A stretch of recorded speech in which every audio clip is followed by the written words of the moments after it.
तो ये जो सब्जेक्ट है ये सभी थ्योरी सब्जेक्ट्स में सबसे इजी सब्जेक्ट है, कॉमर्स पेपर 3। तो उसका सबसे पहला हम लोग सिलेबस देखते हैं। मैंने आप सबको नोट्स ग्रुप पे भेजा है। तो सबसे फर्स्ट चैप्टर है आज जो हम लोग स्टार्ट करने वाले हैं, इंट्रोडक्शन टू मैनेजमेंट। अभी उसमें क्या क्या है, सबसे पहला मैनेजमेंट है, फिर पहला टॉपिक मैनेजमेंट, उसमें कंसेप्ट, नेचर और फंक्शंस देखेंगे मैनेजमेंट के। फिर मैनेजरल स्किल एंड कॉम्पिटेंसीज ये देखेंगे, फर्स्ट टॉपिक इसमें। फिर सेकंड जो है इवोल्यूशन ऑफ मैनेजमेंट थॉट्स। अभी इसमें डिफरेंट मैनेजमेंट पीपल के हम लोग अप्रोच देखेंगे, जैसे क्लासिकल अप्रोच है, scientific management, F W Taylor's. फिर क्लासिकल ऑर्गेनाइजेशन, हेनरी प्रिंसिपल, ये बहुत बार एग्ज़ाम में आ चुका है। फिर neo classical human relations approach, Elton Mayo Hawthorne experiment, ये हम लोग देखेंगे। फिर modern management approach, Peter Drucker's, dimensions of management, ये मॉडर्न मैनेजमेंट पीपल है, पर्सन पीटर ड्रकर, उसका डायमेंशंस ऑफ मैनेजमेंट देखेंगे। फिर Indian management thoughts, Indian management कैसा है, उसका ओरिजिन किधर से स्टार्ट हो गया, और सिग्निफिकेंस मतलब उसका importance, Indian ethos to management. फिर सेकंड चैप्टर है planning and decision making, planning करना। तो प्लानिंग में स्टेप्स क्या है, इम्पोर्टेंस और कंपोनेंट्स क्या है। फिर कोऑर्डिनेशन और इम्पोर्टेंस। फिर नेक्स्ट टॉपिक है MBO, मैनेजमेंट बाय ऑब्जेक्टिव्स। तो मैनेजमेंट बाय ऑब्जेक्टिव्स में उसका प्रोसेस देखेंगे, एडवांटेजेस। मैनेजमेंट बाय एक्सपेक्टेशंस, उसके एडवांटेजेस। फिर मैनेजमेंट इंफॉर्मेशन सिस्टम, मतलब मैनेजमेंट को क्या क्या इंफॉर्मेशन की ज़रूरत है, उसकी सिस्टम डेवलप करना। फिर उसके कंपोनेंट्स। फिर नेक्स्ट टॉपिक है डिसीजन मेकिंग, डिसीजन मेकिंग की टेक्निक्स क्या है, इसेंशियल, एक साउंड अच्छा डिसीजन लेने के लिए क्या क्या इसेंशियल क्वालिटीज़ होनी चाहिए। Impact of technology on decision making, technology का इम्पैक्ट डिसीजन मेकिंग के ऊपर कैसे हो रहा है। फिर ऑर्गेनाइजिंग, उसका स्टेप्स क्या है, ऑर्गेनाइजेशन के स्ट्रक्चर्स, डिफरेंट स्ट्रक्चर्स, उसके फीचर्स, और लाइन एंड स्टाफ ऑर्गेनाइजेशन एक टाइप है, उसके फीचर्स हम लोग देखेंगे। फिर नेक्स्ट टॉपिक है मैट्रिक्स ऑर्गेनाइजेशन, फिर वर्चुअल ऑर्गेनाइजेशन, ये सब ऑर्गेनाइजेशन स्ट्रक्चर के टाइप से। फिर फॉर्मल वर्सेस इनफॉर्मल ऑर्गेनाइजेशन ये देखेंगे। उसके बाद नेक्स्ट जो टॉपिक है डेलीगेशन ऑफ अथॉरिटी, कुछ काम लोगों को हम लोग करने को बोलते हैं तो उसको डेलीगेशन ऑफ अथॉरिटी बोलते हैं। उसका प्रोसेस क्या है, उसके बैरियर्स, प्रिंसिपल्स क्या है। फिर डिसेंट्रलाइजेशन, मतलब क्या रहता है कि सेंट्रलाइज मतलब क्या है, एक जगह से सभी ऑर्डर निकलते हैं, और डिसेंट्रलाइज मतलब क्या, हर एक जगह अपने खुद के ऑर्डर्स रहते हैं। तो उसके फैक्टर्स इन्फ्लुएंसिंग डिसेंट्रलाइजेशन। बाद में सेंट्रलाइजेशन वर्सेस डिसेंट्रलाइजेशन। फिर लास्ट टॉपिक है डायरेक्टिंग एंड कंट्रोलिंग, उसमें सबसे पहले आता है मोटिवेशन। मोटिवेशन का कंसेप्ट क्या है, इम्पोर्टेंस, इन्फ्लुएंसिंग फैक्टर्स, ये सब हम लोग देखेंगे। फिर इम्पोर्टेंस टू कम्युनिकेशन, कम्युनिकेशन का इम्पोर्टेंस क्या क्या है। फिर बैरियर्स, कौन से लोगों से अपने को बैरियर्स आता है मोटिवेशन में। फिर अगला है लीडरशिप, लीडरशिप का कंसेप्ट, फंक्शंस और स्टाइल्स, ये हम लोग देखेंगे। बाद में क्वालिटीज़ ऑफ गुड लीडर, एक अच्छे लीडर में क्या क्या क्वालिटीज़ होनी चाहिए वो हम लोग देखेंगे। फिर नेक्स्ट टॉपिक है कंट्रोलिंग, कंट्रोल कैसे करना, तो उसका कंसेप्ट क्या है, स्टेप्स क्या है। Essentials of good control, control करने के लिए क्या क्या इसेंशियल्स अपने पास होने चाहिए।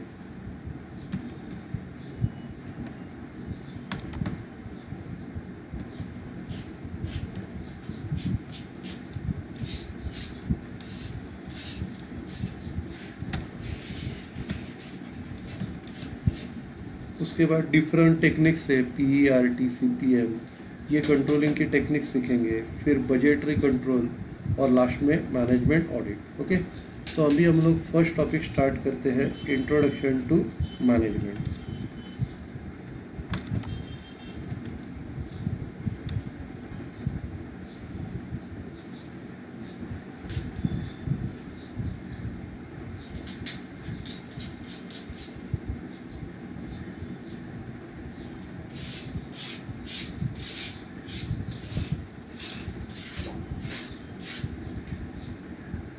हम्म, तो सबसे पहला nature and characteristics of management, उसके फीचर्स क्या क्या है मैनेजमेंट के, ये हम लोग देखेंगे। सबसे पहला डेफिनेशन से डिफरेंट डिफरेंट ऑथर्स ने डिफरेंट डेफिनेशंस दिए हैं। जैसे मैरी पार्कर फॉलेट ये कहते हैं management is the art of get the things done through the people.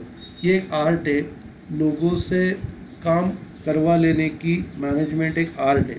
फिर हेनरी फ्यूल बोलते हैं to manage is to forecast, मतलब प्रेडिक्ट करना आगे क्या होने वाला है। Planning to plan, to organise कैसे काम करना है, क्या क्या चीज़ें अपने को चाहिए, उसको ऑर्गेनाइज बोलते हैं।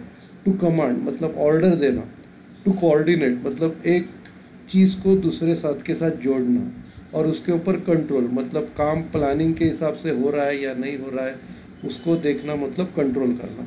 तो ये हेनरी फ्यूल डिफरेंट फंक्शंस के ऊपर कॉन्सेंट्रेट कर रहा है।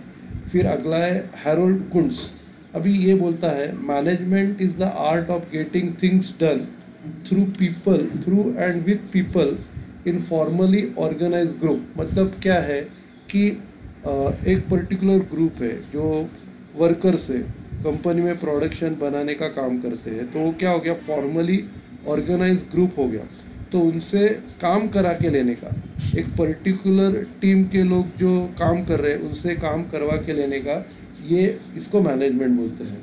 बाद में जॉर्ज टेरी बोलते हैं management is the distinct process considering of planning, organising, actuating and controlling perform to determine and accomplish stated objectives with the use of human resources, human beings and other resources। तो ये कहते हैं management एक process है जिसमें planning है, organising है, actuating है। एक्चुएटिंग मतलब क्या, लोगों को वो पर्टिकुलर काम करने को लगाने का, उसको बोलते हैं एक्चुएटिंग। एंड कंट्रोलिंग, उसके ऊपर कंट्रोल करना, मतलब काम बराबर चल रहा है कि नहीं, किधर कुछ प्रॉब्लम आ रहे के है वो देखना, मतलब कंट्रोल करना।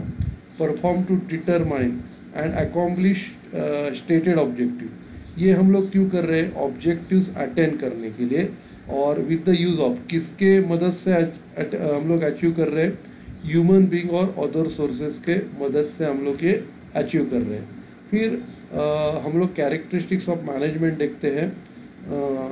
The main characteristics of management are as follow. अभी कौन से मेन कैरेक्टरिस्टिक्स हम लोग देखेंगे। Management is a systematic process undertaken by managers to attain objectives. तो सिंपल सादा डेफिनेशन दिया है, मैनेजमेंट एक प्रोसेस है जो मैनेजर्स ने लिया है हाथ में ऑब्जेक्टिव्स अटेन करने के लिए। अभी मैनेजमेंट प्रोसेस में क्या क्या इंक्लूड है, तो सबसे पहला प्लानिंग, ये सब अभी रिपीट होते रहेगा, प्लानिंग, ऑर्गेनाइजिंग, डायरेक्टिंग, कंट्रोलिंग। तो ये आपको ध्यान में ही रखने का आपसे। तो ये मैनेजमेंट का प्रोसेस ही है, सबसे पहला प्लान करना, क्या क्या कैसे कैसे करना है। उसके बाद ऑर्गेनाइज करना, अपने को कौन कौन क्या क्या करने चाहिए तो उनको इकट्ठा करना। ऑर्गेनाइज मतलब जो चाहिए वो चीज़ों को इकट्ठा करना। बाद में डायरेक्टिंग सबॉर्डिनेट, उनको काम कैसे करने का है ये बताना। और फिर लास्ट स्टेप है कंट्रोलिंग एक्टिविटीज़, मतलब उनके काम पे अपना कंट्रोल होना चाहिए कि लोग किधर टाइम पास कर रहे हैं क्या, काम बराबर हो रहे क्या, तो ये सब देखना, मतलब कंट्रोलिंग एक्टिविटीज़। फिर the process of management is continuous in nature. जो मैनेजमेंट का एक प्रोसेस है वो कंटिन्यूस होते रहता है, जब तक ऑर्गेनाइजेशन चल रहा है प्रोसेस, मैनेजमेंट का प्रोसेस वो उधर चलता ही रहेगा। As long as the organisation exist there is a need to achieve goals and therefore there is a need for managerial process on a continual basis। मतलब जब तक ऑर्गेनाइजेशन चलता रहेगा तब तक अपने को उसके गोल्स अचीव करने हैं और तब तक मैनेजरियल प्रोसेस चलता रहेगा कंटिन्यूस बेसिस के तौर पे। ओके, फिर नेक्स्ट पॉइंट है ऑल परवेसिव। अभी परवेसिव मतलब क्या है, मैनेजमेंट सब जगह यूज़ होता है। इधर क्या लिखा है, management is an activity that touches all walks of life. आप किधर भी जाओगे हर एक चीज़ के लिए मैनेजमेंट लगता है। It is applicable not only to business organisation but also to non business organisation such as educational institution, charitable trust etcetera. तो ये सिर्फ बिजनेस ऑर्गेनाइजेशन के लिए ही नहीं लगता, ये नॉन बिजनेस ऑर्गेनाइजेशन के लिए भी लगता है। जैसे एजुकेशनल ट्रस्ट है, एजुकेशनल इंस्टीट्यूशन, चैरिटेबल ट्रस्ट ऐसे जो नॉन बिजनेस ऑर्गेनाइजेशन है उनको भी ये लगता है। Management is also applicable to individual activities such as study. हम लोग पढ़ाई करते हैं उसके लिए भी मैनेजमेंट का ज़रूरत पड़ता है। तो ये एक इंडिविजुअल एक्टिविटी का एग्जाम्पल है। For instance a student need to plan his her active study, organise necessary study material. मतलब स्टूडेंट को अगर पढ़ाई करना है तो उसको प्लान करना है, हर दिन कितना पढ़ाई करना है, फिर उसको स्टडी मटेरियल जमा करना है, फिर स्टडी मटेरियल जमा करके उसमें क्या लिखा है उसका गाइडेंस प्रोफेसर से लेने का है, गाइडेंस एंड इंस्ट्रक्शन प्रोफेसर से लेने का है, and if necessary adopt certain control measures so that he or she completes the study systematically। मतलब उसको एक डिसिप्लिन रखना है कि हर दिन मुझे इतना करना ही करना है, उससे पहले मैं खाना नहीं खाऊंगा या मैं सोऊंगा नहीं। तो ये कंट्रोल का मेजर्स उसको अडॉप्ट करना पड़ता है।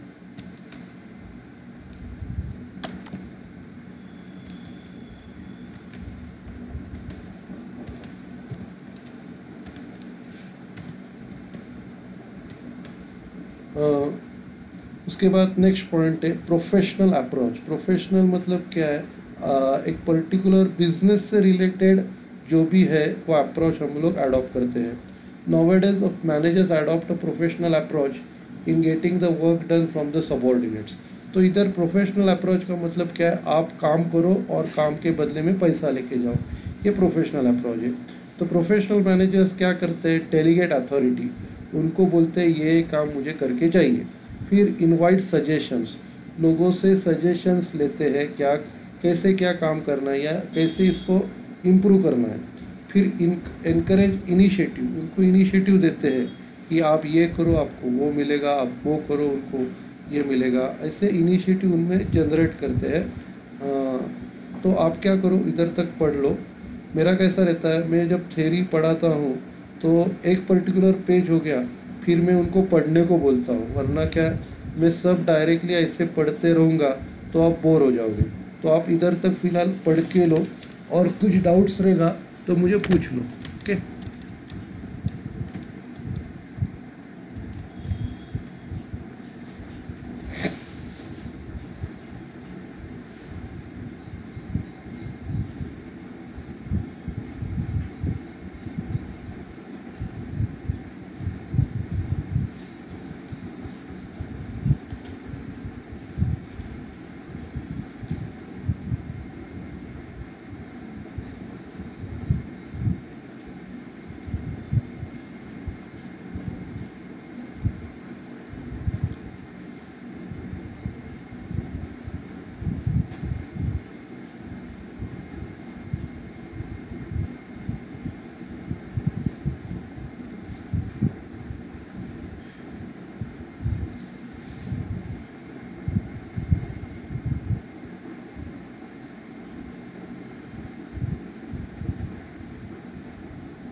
हम लोग स्टार्ट करते हैं।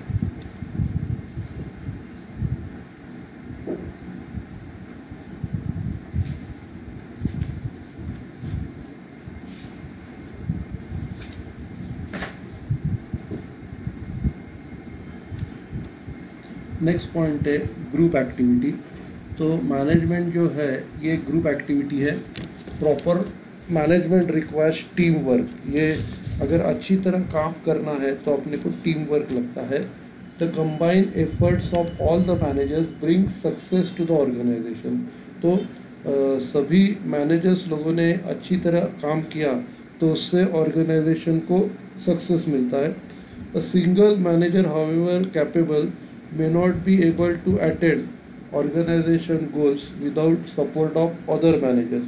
तो एक सिंगल मैनेजर कितना भी कैपेबल होगा, उसको जब तक बाकी के मैनेजर्स का सपोर्ट नहीं मिलता तब तक वो सपोर्ट सक्सेस नहीं ला सकता।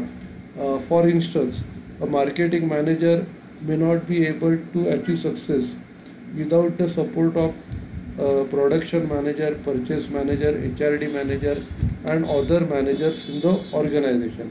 अभी जो मार्केटिंग मैनेजर है, जब तक उसको सपोर्ट नहीं मिलता प्रोडक्शन मैनेजर का, परचेस मैनेजर का, HRD मैनेजर और दूसरे मैनेजर्स का, तब तक उसको सक्सेस नहीं मिलने वाला है।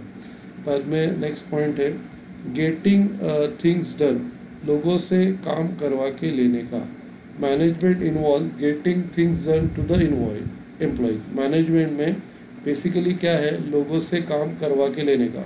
To get the work done managers needs to lead the subordinates. सबसे पहला एक लीडर करके लोगों को काम बताना या उनको मोटिवेट करना, ये शामिल है।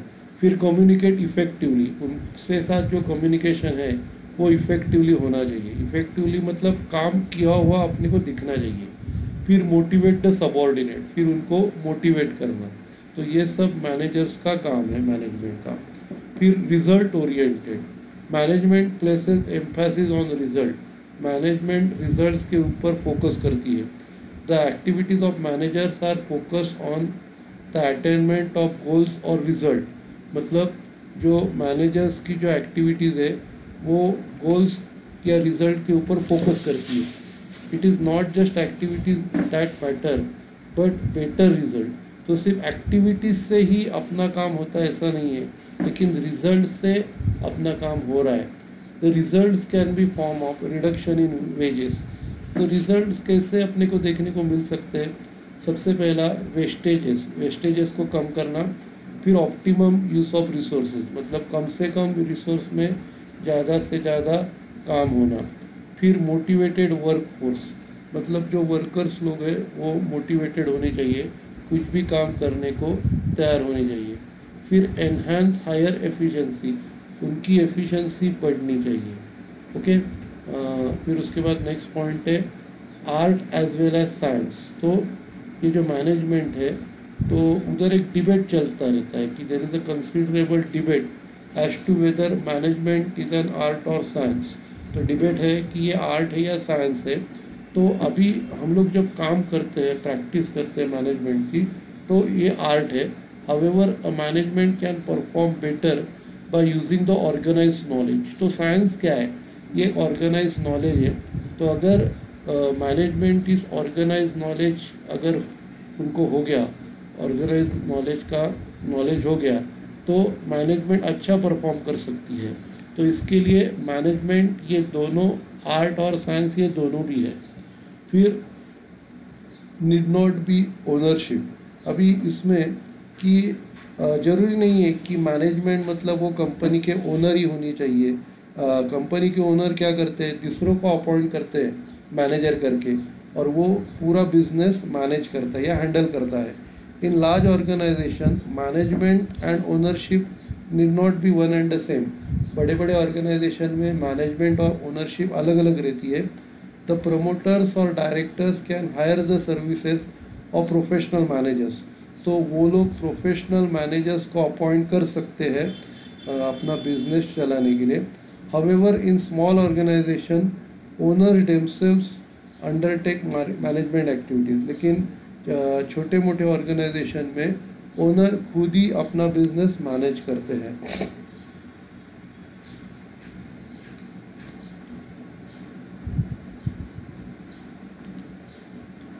नेक्स्ट पॉइंट है dynamic in nature.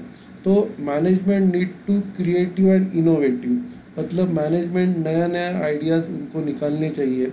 The success and survival of the organisation largely depend of innovation, मतलब नया नया आइडियाज़ निकालना। तो ऑर्गेनाइजेशन कैसे सर्वाइव कर सकती है या कैसे उसको सक्सेस मिल सकता है, अगर वो नया नया आइडियाज़ निकालती है तो ही ऑर्गेनाइजेशन को सक्सेस मिल सकता है और वो सर्वाइव कर सकती है। Managers must come up with new and creative ideas, नई नई आइडियाज़ उनको डेवलप करनी चाहिए। क्रिएट एंड बेटर प्रोडक्ट्स, तो नए और अच्छे प्रोडक्ट्स उनको बनाने चाहिए। बाद में कॉस्ट इफ़ेक्टिव प्रोसेस, तो जो भी प्लानिंग जो भी प्रोसेस कर रहे हैं उसमें खर्चा कम आना चाहिए। तो आप क्या करो, इधर तक पढ़ के लो, फिर हम लोग ये लेक्चर ख़त्म करते हैं। ओके।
ठीक है, तो फिर से कल यही लेक्चर रहेगा यही टाइम पे।